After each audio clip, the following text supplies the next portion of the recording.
একেবারে কেউ নিঃস্ব হয়ে ছেলেপেলে লেখাপড়া করায়েন না।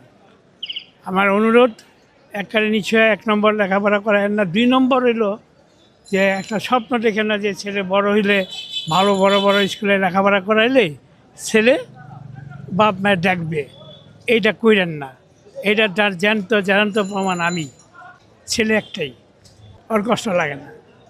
কোথায় পড়াশোনা করাইছে? সেন্ট গ্রেগরিতে Lakshmibazar saint Gregory school, Dhaka বিশ্ববিদ্যালয়। আমার ছেলে বিকাশ ব্যাংকের সিনিয়র অফিসার।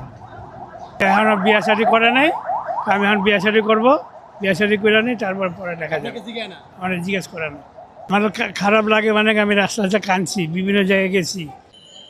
আমি যদি লেখাপড়া না করাইতাম তাহলে আজকে আমার এই পজিশন হইতো না। বলে যে তুমি লেখাপড়া করাইছো কেন? তুমি অতিরিক্ত বিলাসিতার কারণে তুমি লেখাপড়া করাইছো। আমাকে একটা 4তলা বাড়ি করে দিতা, তুমি বাড়ি গাড়ি করে দিতা। এই 2টা চোখই আমার অন্ধ হয়ে গেছে লাগা।